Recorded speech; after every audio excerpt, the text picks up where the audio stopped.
The massive chamber of the Galactic Council buzzed with tension.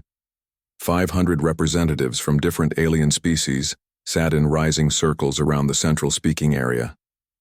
The room was built from gleaming white stone with gold trim that caught the light from the artificial stars that floated near the high ceiling. In the center of the room stood a human woman. Ambassador Chen wore a simple blue uniform with the Earth emblem on her shoulder. Her face showed no emotion as she listened to Elder Zixtal speak. "Humanity has expanded too quickly," said Elder Zixtal. The tall, thin alien's skin sparkled like diamonds under the light.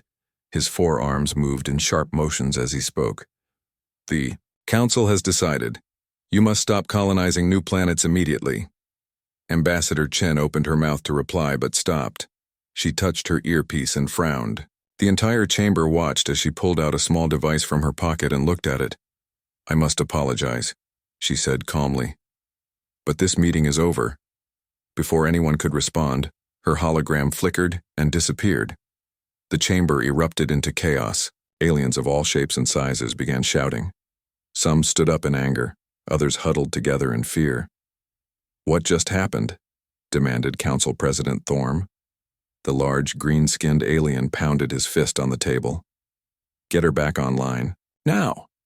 In the control room, technicians worked frantically at their stations. Screens flashed with error messages. "Sir, it's not just Ambassador Chen," said Chief Technician Voss. His tentacles moved quickly over the controls. "All human communication channels are down, every single one." "That's impossible," said Security Director Venara as she entered the control room. The tall, blue-skinned woman's eyes narrowed. "Check the embassies." 2 hours later, the council leadership met in an emergency session. The mood was grim. "Report," ordered President Thorm.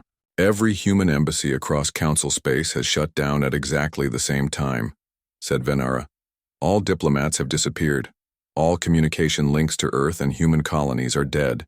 Trade ships in transit have changed course back to human space." "It was planned," said Elder Zixtal. "They knew our demands were coming." "But why?" asked Counselor Mira from the peaceful Lunari species. Her glowing eyes showed concern. "Diplomacy is the foundation of galactic civilization. No species has ever completely cut ties before." "The last message we received was this," said Venara. She activated a screen showing simple text. "We have heard your ultimatum. We choose another path." "What does that mean?" demanded Elder Zixtal. "We don't know," admitted Venara. "But we're detecting unusual energy patterns from human space. They're building something big." In the depths of human space, on the colony, world of New Terra, General Sarah Lee stood before the United Earth government. The meeting room was simple but elegant, with a large wooden table surrounded by 30 chairs. Maps and screens covered the walls showing stars, planets, and mysterious readings from deep space. "Phase 1 is complete," said General Lee. "The diplomatic blackout is in effect. All personnel have been recalled to human territory." President Miguel Rodriguez nodded. He was an older man with gray hair and tired eyes that had seen too much. "And the Council's reaction?" "Exactly as predicted," replied Intelligence Director Kenji Tanaka. "Confusion followed by fear. They've already begun moving military assets closer to our borders." "What about Project Sentinel?" asked Rodriguez. Dr. Amara Okafor stood. The tall scientist activated a hologram showing a massive structure being built in orbit around a distant star. "On schedule, Mr. President. First tests are successful. We detected the signals exactly where the ancient texts said they would be." "Then it's true," whispered Vice President Chen, Ambassador Chen's mother. "The threat is real. Very real," confirmed Dr. Okafor. Her voice was solemn. "The Council has known for millennia. They've been preparing, not to fight it, but to sacrifice certain sectors of the galaxy to save themselves, including ours." The room fell silent as everyone processed this information. "What about the archive?" asked Rodriguez finally.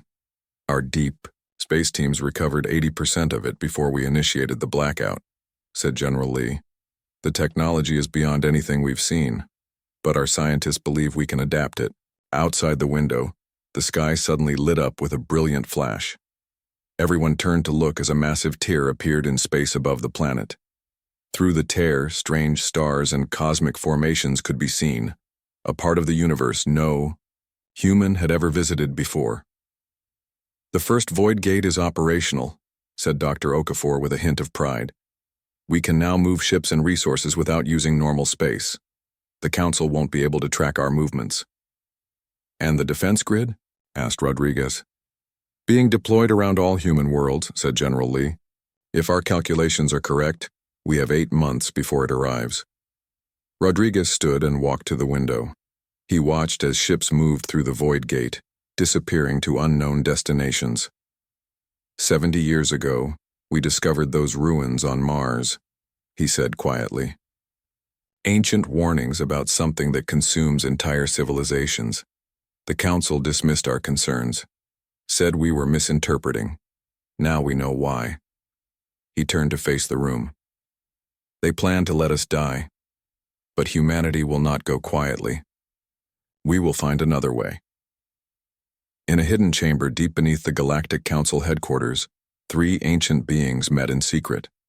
Unlike the other council members, these beings had lived for thousands of years, guiding galactic civilization from the shadows. "The humans have discovered the truth," said the first elder. "Its form shifted constantly, never settling on one shape." "Impossible," said the second. "The archives were hidden beyond their reach." "Yet they have accessed them," said the third, "and now they prepare to fight." "They will fail," said the first elder confidently. "As all others have failed, the hunger cannot be defeated." "And if they succeed?" asked the third. The chamber fell silent. None of the ancient beings had an answer for that question. Meanwhile, across human space, people looked up at their skies with a mix of fear and determination. They had cut themselves off from the galaxy, not out of anger, but necessity. A storm was coming, and humanity would face it on their own terms. The silent declaration had been made. There was no going back. 3 months passed since humanity cut all ties with the Galactic Council. The Council's initial anger had turned to growing concern. Security Director Venara stood before the emergency committee. The blue-skinned woman's face looked tired from lack of sleep. "We have a problem," she said. "Ships are disappearing near human space." Elder Zixtal's crystalline body sparkled with agitation. "Human aggression, I warned you all." "We don't know that," said Counselor Mira calmly. "Show us the evidence." Venara activated a holographic map showing the galaxy. Red dots appeared along the border of human territory. 15 trading vessels and 3 monitoring stations have gone silent in the past month, she explained. "No distress calls, no debris, fields. They simply vanish." "What about our scout ships?" asked President Thorm. "Most don't return," admitted Venara. "But one did yesterday." She hesitated. "The crew would changed." "What do you mean, changed?" demanded Elder Zixtal. "They saw something that frightened them deeply," said Venara.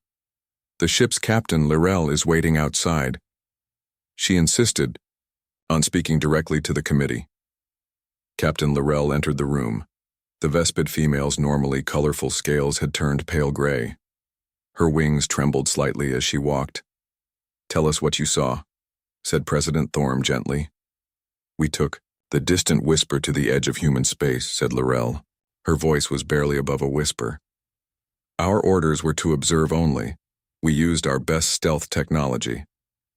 She touched a device on her wrist, and a hologram appeared above the table.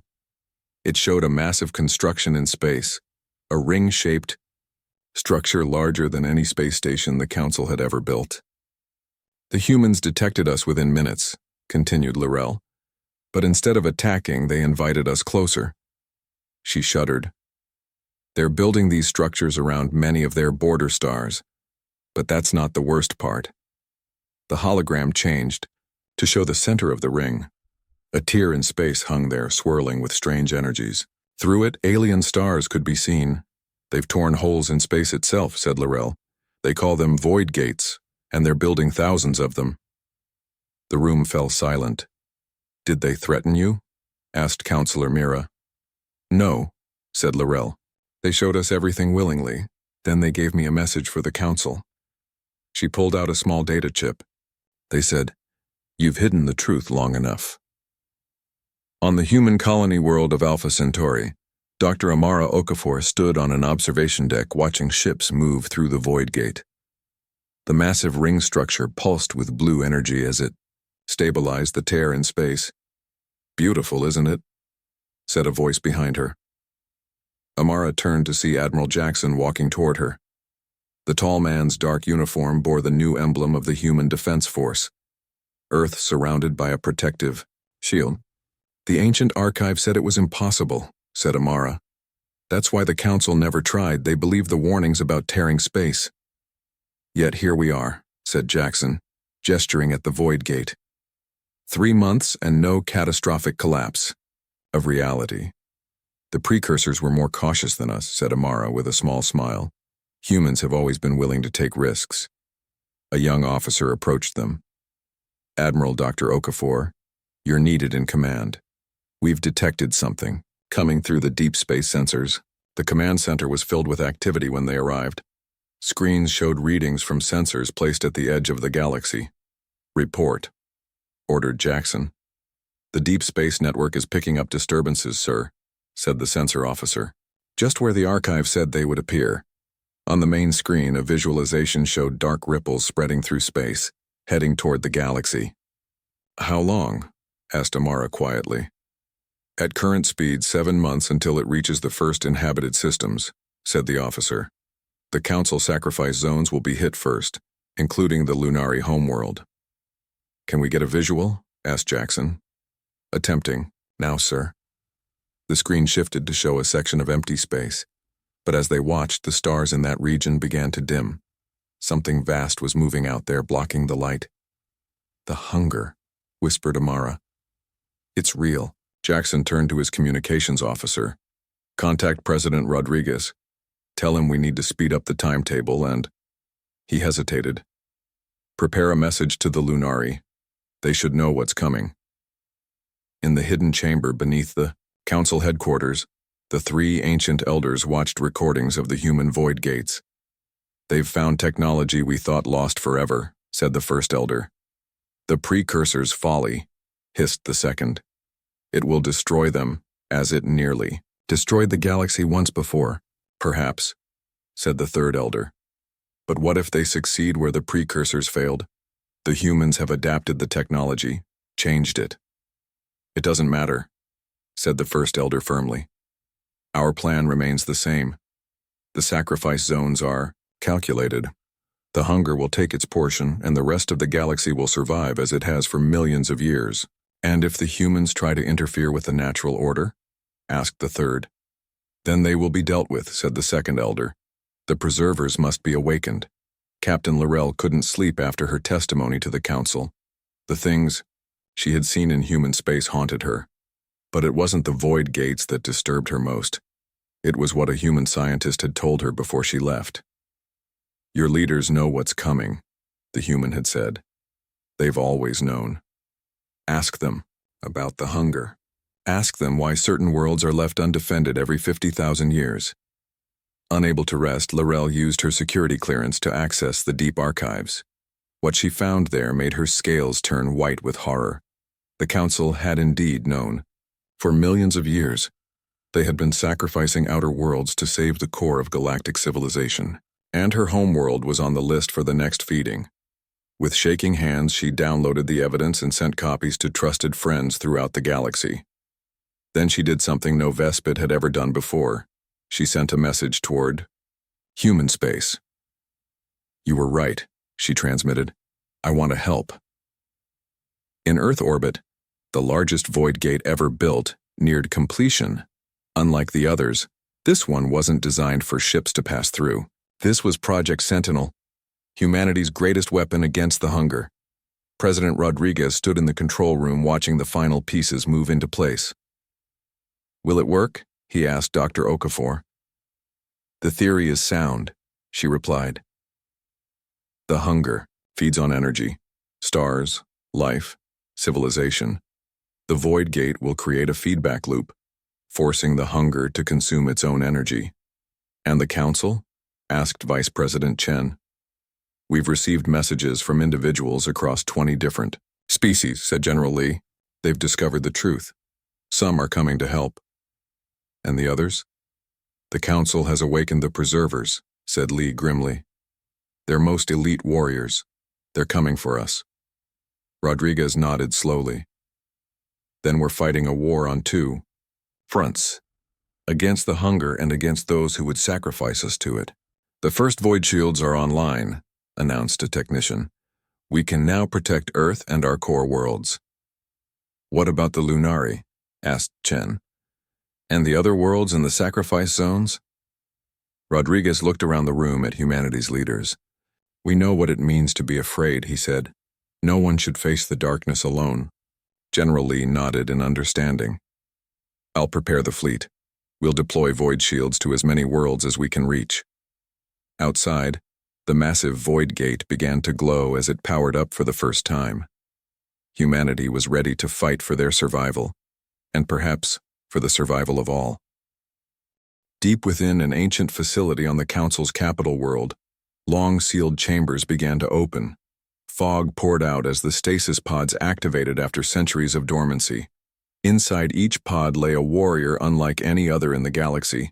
The preservers were the Council's ultimate weapon. Created thousands of years ago from the strongest warriors of various species, they had been enhanced with cybernetic implants and trained for a single purpose: to eliminate existential threats to galactic civilization. Commander Coda was the first to awaken.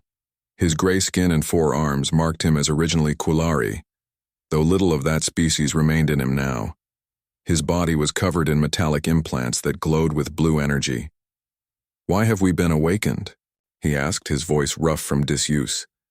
Elder Zixtal stood before him, looking small and fragile compared to the massive warrior. The humans have discovered technology from the precursor era. They are building void gates across their territory. Coda's eyes narrowed. The forbidden technology. It threatens the balance. Yes, said Elder Zixtal. And worse, they know about the hunger. They are preparing to fight it. Impossible, said Coda. The hunger cannot be defeated. This is the way of things. The humans disagree, said Elder Zixtal bitterly. They plan to disrupt the natural cycle. If they fail, the hunger may consume more than its usual share in its rage. Billions more will die. Coda nodded slowly. We understand. The humans must be stopped, for the greater good. Around him, the other 11 preservers awakened. Each was a perfect killing machine designed to operate in any environment. Their ship, the Eternal Vigilance, had waited in orbit for 10,000 years, ready for this moment.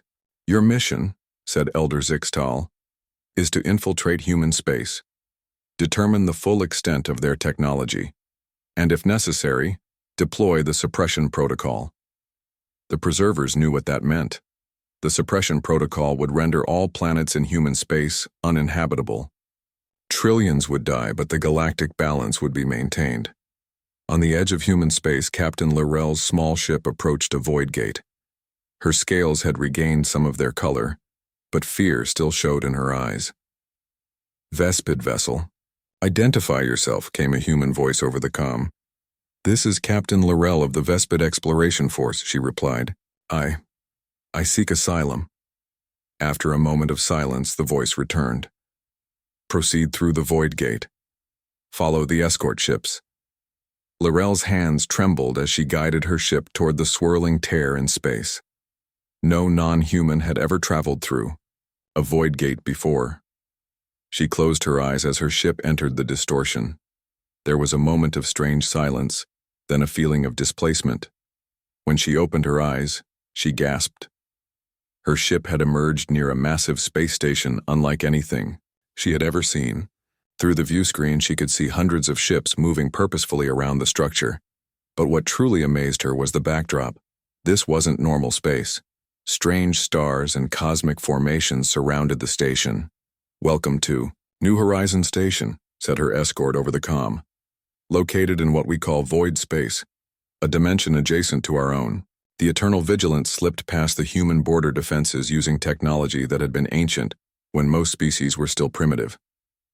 The Preserver's ship could bend light around itself, becoming virtually invisible. They have expanded their defenses significantly, noted Coda as they observed a human patrol fleet. These are not the actions of a species preparing to surrender to the hunger. His second-in-command, Tella, studied the sensor readings. Once she had been of the bird-like Avari species, but now her body was mostly machine. Their technology has advanced rapidly. This should not be possible. The precursor archive, said Coda. If they found it intact, it would explain much. The ship continued deeper into human territory, recording everything it saw. The void gates were everywhere, connecting star systems in ways that defied normal space travel. But there was something else happening too. Massive shield generators being constructed around planets. They're building defensive systems, said Tella with surprise. Not just around their worlds, but they're moving equipment to other species' planets as well. The sacrifice zones, realized Coda. They're trying to protect the worlds the Council has designated for feeding the hunger. For the first time in his long existence, Coda felt uncertainty. This was not what he had expected. On New Horizon Station, Captain Laurel sat across from Admiral Helena Chen, daughter of Ambassador Chen. The human woman's dark eyes studied the Vespid carefully. The information you brought us confirms what we already suspected, said Admiral Chen. The Council has been sacrificing outer worlds to the hunger for millions of years, a calculated loss to preserve the core. My homeworld is on the list this time, said Laurel, her voice breaking. Along with 20 other populated systems. Billions of people. Not if we can help it, said Admiral Chen firmly. Project Sentinel is nearly ready, and we're deploying void shields to as many worlds as possible. But why? Asked Laurel. Why would you help species that were ready to let you die? Admiral Chen smiled sadly. Because that's what humans do. We don't accept no-win scenarios, and we don't leave people behind. The Preservers had penetrated deep into human space when their stealth systems failed. One moment they were invisible. The next they were surrounded by human ships that seemed to appear from nowhere. Impossible, whispered Tella. No technology can detect our stealth field. Attention, unknown vessel, came a human voice over their comm system. You have entered restricted space. Power down your engines and prepare to be boarded. Coda stared at the view screen in shock. The human ships were using technology that should be beyond them. Some seemed to phase in and out of normal space, becoming ghost-like before solidifying again. Prepare combat systems, ordered Coda. We will not be taken. But before they could act, a personal message came through on their secure channel. A channel that should have been unbreakable. Commander Coda, said a calm human voice. We know why you're here. We know what the Council sent you to do. Before you make a decision that cannot be undone, there's something you should see. Coda hesitated. In 10,000 years of service, nothing had surprised him like this. How do you know my name? He demanded. How are you on this channel? We found the archive, replied the voice. The one your Council buried. We know what's coming, and we know what the Preservers truly are. An image appeared on their screen. Ancient text that Coda recognized with shock. It was from the Precursor archive, showing the original creation of the Preservers, but not as protectors of the galaxy as he had always believed. The truth hit him like a physical blow. The Preservers had been created by the Council's ancestors not to protect the galaxy, but to ensure the sacrifice cycle continued. They were the enforcers of a terrible bargain made eons ago. This changes nothing, said Tella harshly. Our mission remains. But Coda wasn't so sure anymore. For the first time, he wondered if there might be another way. We will see what the humans have to show us, he decided. And then we will determine if they truly threaten galactic civilization, or if they might save it. The Preserver's ship followed the human escort through a void gate. Commander Coda stood rigid at the viewport, watching as normal space twisted around them. For a being who had lived 10,000 years, this was something entirely new. They emerged. into the strange realm humans called void space. Unlike normal space with its familiar stars and planets, this dimension shimmered with energy, ribbons and strange formations of light. "Welcome to New Horizon Station," said their human guide over the comm. "Admiral Chen is waiting for you." The massive station hung in the void like a metal spider at the center of a web. From it, energy lines stretched out in all directions, connecting to other void gates scattered across both normal space and this strange dimension. When the preservers docked, they were met not by armed guards as expected, but by a small welcome party led by Admiral Chen herself. "Commander Koda," she said, nodding respectfully. "Thank you for agreeing to talk. What we have to show you can't be transmitted, even on secure channels." Koda studied the human woman carefully. Her calm confidence was surprising for such a young species facing extinction. "Show me," he said simply. They were led to a large circular room dominated by a holographic display. Dr. Amara Okafor waited for them there, along with Captain Laurel and several other non-humans from various species. "We're calling this the War Room," said Admiral Chen. "It's where we coordinate our defense against the hunger." Dr. Okafor activated the display. A massive simulation appeared showing the galaxy with a dark shadow approaching from the rim. "The hunger is not just a consumer of worlds," she explained. "Based on the precursor archive, it's a conscious entity, ancient, possibly from another universe entirely. Every 50,000 years it reaches into our galaxy to feed." Koda nodded slowly. "This is known to the preservers. It is the natural cycle." "Natural?" asked Laurel angrily. Her scales flashed red with emotion. "There's nothing natural about my world being sacrificed." "The Council has maintained the balance for millions of years," said Tella, the second preserver. "Certain worlds are abandoned so others may live. This is the only way." "That's what we thought too," said Dr. Okafor, "until we found this." She changed the display to show ancient writing and diagrams from the precursor archive. "The precursors fought the hunger," she continued. "They didn't just accept it. They discovered it could be wounded, even driven back." Koda's eyes widened. "This cannot be true. The Council's records were altered," interrupted Admiral Chen, "by the very first elders who made a different choice. Instead of fighting, they chose to sacrifice. It was easier, safer for those in power." Dr. Okafor nodded. "They created the preservers not to protect the galaxy, but to enforce their decision. To ensure the sacrifice zones remained helpless when the hunger came." Koda felt as if his world was collapsing. Everything he had believed, everything he had enforced for 10,000 years, was based on a lie. "You're saying the hunger can be defeated?" he asked quietly. "Not easily," admitted Dr. Okafor. "The precursors tried and failed, but they were close. We've improved on their weapon design." She showed them plans for Project Sentinel, a massive void gate designed not for travel but to create a feedback loop that would force the hunger to consume its own energy. "This is why we cut ties with the Council," said Admiral Chen. "Every transmission, every diplomatic meeting was monitored by the hunger. It was how it selected its targets." "And now?" asked Koda. "Now we fight," she replied. "Not just for ourselves, but for every world in the sacrifice zones." Back on the Council capital, Elder Zixtal paced nervously. "The preservers have gone silent," he told the other ancient elders. "We've lost contact. The humans have either destroyed them or blocked our communications," said the first elder. Its form shifted constantly, never settling on one shape. "Then we must prepare for the worst," said the second elder. "Move our defense fleets to the core worlds. Begin the evacuation of borderline systems." "And the sacrifice zones?" asked Elder Zixtal. "They serve their purpose," said the third elder coldly. "As they always have." President Rodriguez stood at the viewport of Earth's orbital command station.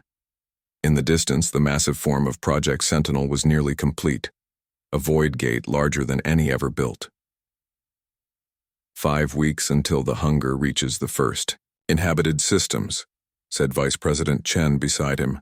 "Will we be ready?" "We have to be," replied Rodriguez. "The void shields are deployed on 18 worlds already, including Earth and the Vespid homeworld. The defense fleets are in position. And what of the preservers? Do you trust them? Rodriguez smiled slightly. Commander Coda has lived long enough to recognize the truth when he sees it. Half his team has already joined our cause. Their conversation was interrupted as General Lee entered the room. Sir, we're detecting large fleet movements from the Council core worlds, she reported. They're abandoning the outer systems and concentrating their forces to protect their central planets. Just as expected, said Rodriguez grimly. They're following the same pattern they've used for millions of years. Sacrifice the few to save the many. There's something else, added Lee. We're receiving transmissions from dozens of worlds in the sacrifice zones. They've learned the truth. They're asking for our help. Rodriguez looked back at the stars. Send this message to all of them. Humanity stands with you. We face the darkness together, or not at all. On the edge of the galaxy, the hunger approached. It wasn't a physical entity in the normal sense. Instead, it existed as a distortion in reality, a vast, consuming void that absorbed energy and matter alike, It neared the first star systems. It sensed something different. In previous feedings, there had been designated zones left undefended, easy prey for its endless hunger. But now, something had changed. It detected the energy signatures of void technology, similar to what the precursors had used against it long ago, but different, improved. It sensed defenses where there should be none.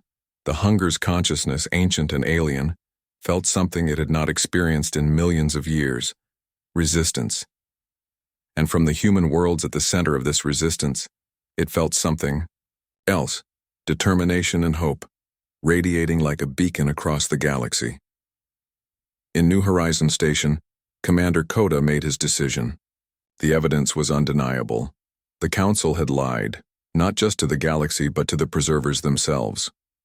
I will help you, he told Admiral Chen. Not all of my team will follow, but those who understand the truth will stand with humanity. Thank you, said Admiral Chen simply. But you should know, added Coda, even with void technology, even with the preservers who join you, the odds of success are small. The hunger has never been defeated. Dr. Okafor smiled. Commander, if there's one thing you should know about humans, it's that we don't care much about odds. We care about what's right. Around them, the station hummed with activity as species from across the galaxy worked together, preparing for the greatest battle in cosmic history. The ancient terror was coming. But for the first time, it would not find helpless prey waiting to be consumed. It would find humanity, standing defiant, not just for themselves, but for all life in the galaxy. The day everyone feared finally arrived. At the edge of the galaxy, a star went dark. Not in the natural way of stellar death, but suddenly, as if someone had turned off a light. Within hours, 3 more stars followed. The hunger had begun to feed on the Council capital world. Panic spread as news arrived. The ancient elders called an emergency session of the full Council, something not done in 1,000 years. The hunger has arrived precisely as predicted, announced the first elder to the assembled representatives. The sacrifice zones have been prepared. Our defense fleets are positioned to protect the core worlds. What about the Lunari homeworld? Asked Counselor Mira, her glowing eyes filled with fear. It's in the sacrifice zone. My people. The calculations were made long ago, interrupted the second elder coldly. Some must be lost so others may live. This is the way it has always been. But the humans, said another counselor. They've been building defenses. What if they resist? The third elder's voice was dismissive. They cannot stop the hunger. No one can. They will learn this truth too late. Suddenly, the massive doors of the chamber burst open. Security Director Venara rushed in, her blue skin pale with shock. The humans, she gasped. They're deploying fleets to the sacrifice zones. They're evacuating populations. They've already moved millions from the outer worlds. Impossible, said Elder Zixtal. Our defense fleets would have stopped them. They're using the void gates, said Venara. They appear directly in orbit around planets, deploy shield generators, and begin evacuations before our ships can respond. On the main screen of the chamber, a transmission appeared. It was Admiral Helena Chen. "Attention, Galactic Council," she said, her voice clear and strong. "For millions of years you have sacrificed innocent worlds to the hunger. Today, that ends. Humanity stands against the darkness not just for ourselves but for all life in the galaxy." The transmission ended, leaving the council chamber in stunned silence.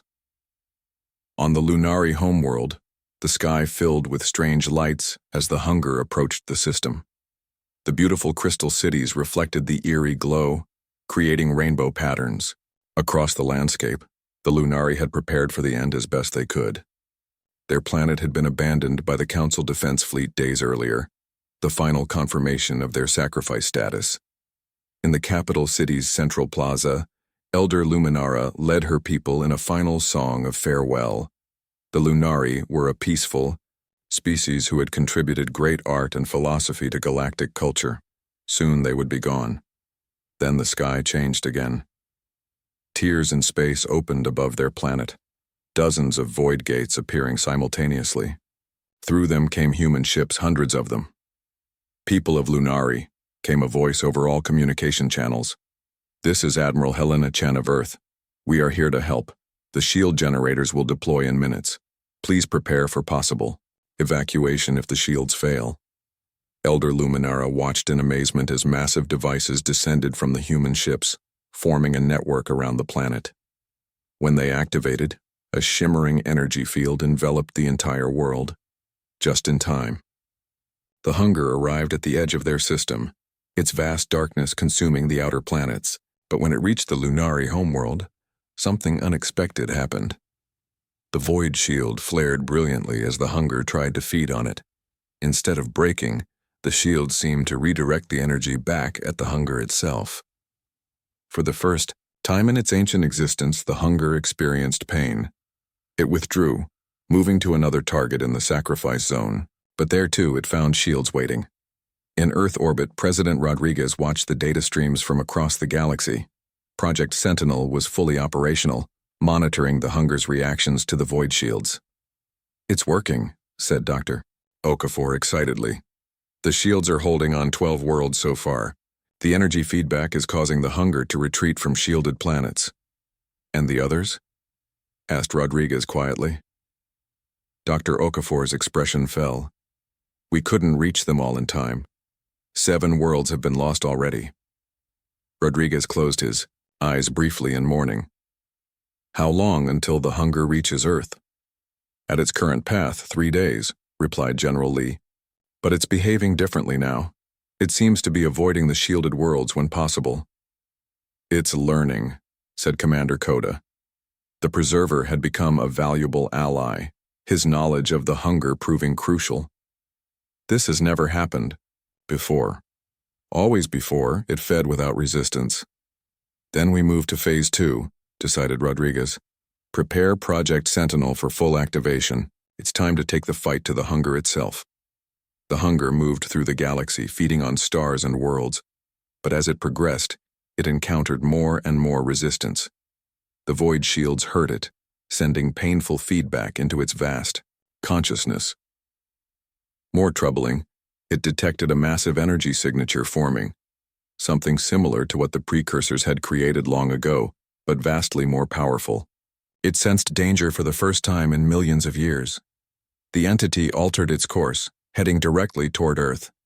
If these humans were the source of the resistance, they would be eliminated first. On New Horizons Station, Captain Laurel received wonderful news. Her homeworld had been successfully shielded. The Vespid people would live. "I don't know how to thank you," she told Admiral Chen. "Thank us by fighting with us," replied the Admiral. "The hunger has changed course. It's coming for Earth now. We've provoked it." "Is that good or bad?" asked Laurel. "Both," said Admiral Chen with a grim smile.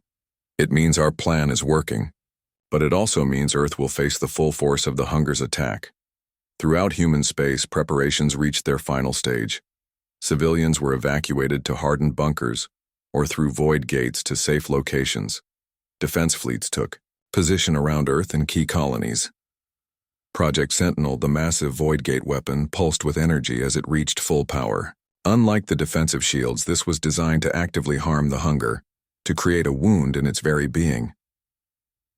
The Council watched in amazement as reports came in from across the galaxy. The sacrifice zones were holding.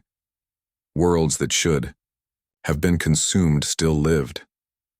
"This changes everything," whispered Counselor Mira. "If the hunger can be fought, it changes nothing," insisted the First Elder.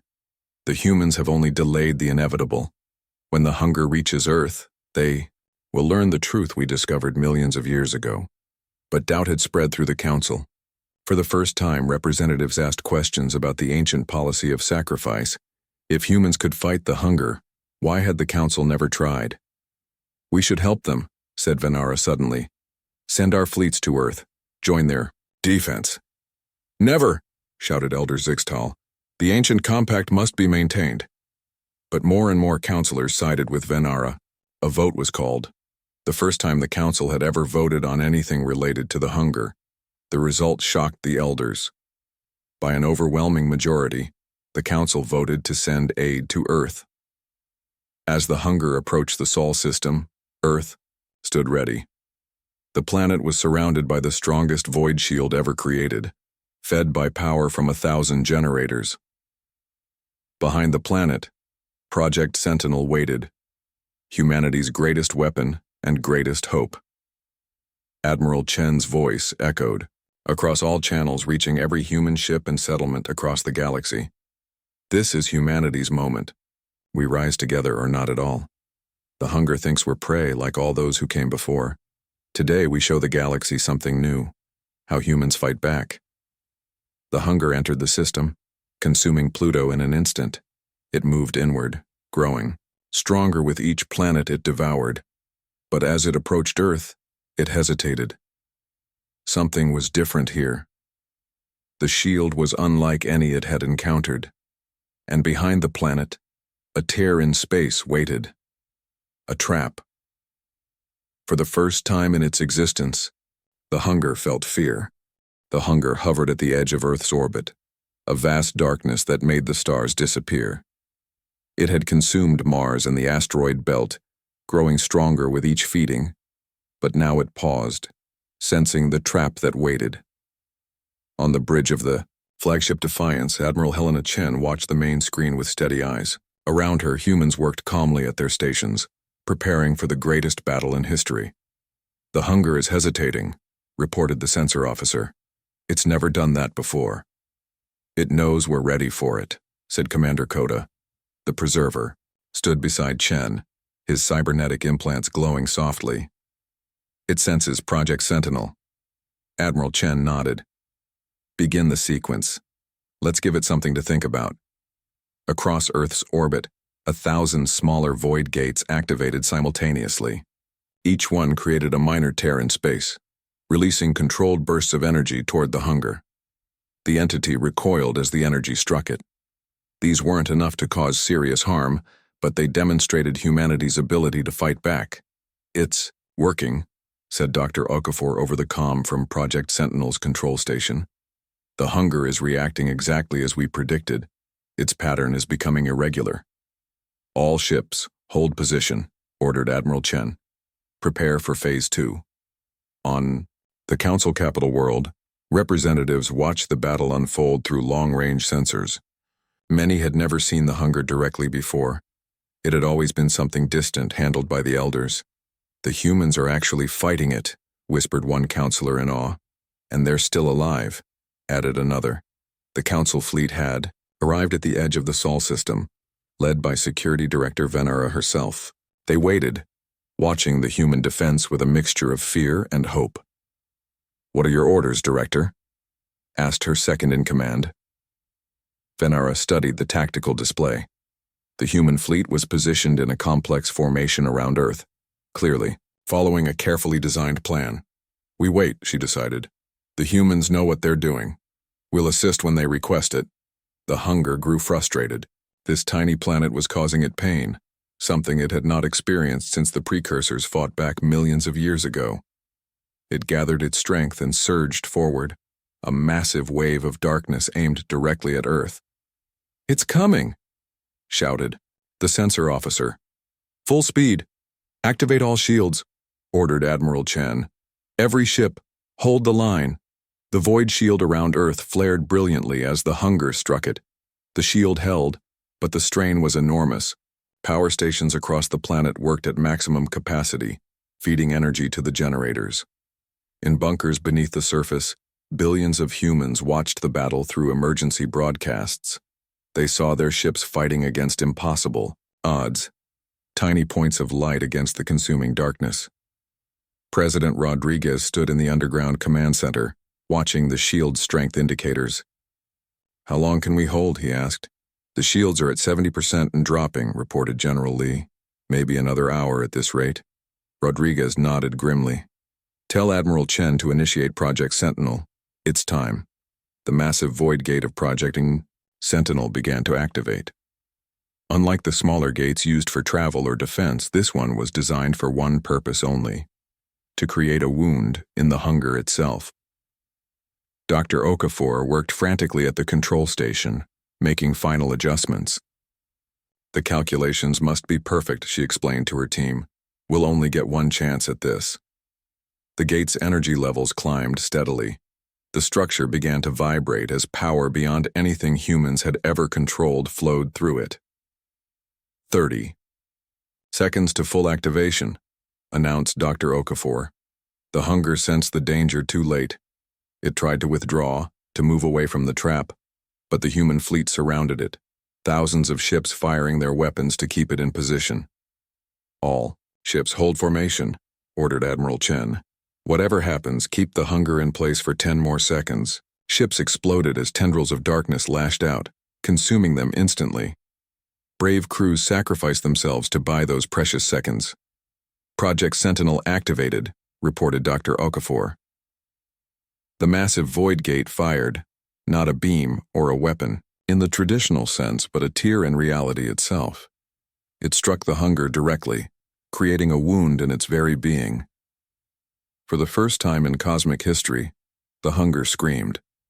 The sound wasn't physical, but a psychic wave that swept across the galaxy. Every sentient being felt it, a cry of pain and rage from something ancient and powerful. The wound in the hunger began to grow as the energy it had consumed turned against it. A feedback loop formed, exactly as the humans had planned. "It's working!" shouted Dr. Okafor. "The hunger is feeding on itself." But the entity fought back with desperate strength. A massive tendril of darkness shot past the human fleet and struck Earth directly. The void shield shattered under the impact, and part of the hunger's essence reached the planet's surface. Cities crumbled as the darkness touched them. Millions died in an instant as portions of Earth were consumed. "No," cried Admiral Chen, watching in horror as her homeworld was wounded. But it was too late for the hunger to save itself. The wound created by Project Sentinel continued to grow, spreading throughout its vast form. The feedback loop strengthened, forcing the hunger to consume more and more of its own essence. With a final psychic cry that echoed across dimensions, the hunger collapsed in on itself, leaving behind nothing but empty space where it had been. Silence fell across the battlefield. Damaged ships drifted in orbit around a scarred Earth. "We did it," whispered Admiral Chen. "We actually did it. The cost had been terrible. Billions of humans had died in the conflict. Earth itself bore a massive scar where the hunger had touched it, a wound that would take generations to heal. But across the galaxy, worlds that should have been consumed still lived. The sacrifice zones had been saved, their populations looking to the stars in wonder and gratitude. 3 weeks after the battle, Ambassador Chen's hologram appeared once more in the Galactic Council chamber. The room fell silent as she stood. In the center, her uniform torn and dirty from the battle, her face bearing new scars. "We cut ourselves off not out of anger but necessity," she told the assembled representatives. Every transmission, every diplomatic meeting was monitored by the hunger. It was how it selected its targets. "We needed total silence to prepare our defense." She paused, looking around the chamber. We understand your choice to sacrifice us. Self-preservation is a powerful instinct, but humanity operates on another principle as well. We rise together, or not at all. Elder Zixtal stepped forward. For millions of years we believed the hunger could not be defeated. We calculated acceptable losses to preserve galactic civilization. We were wrong.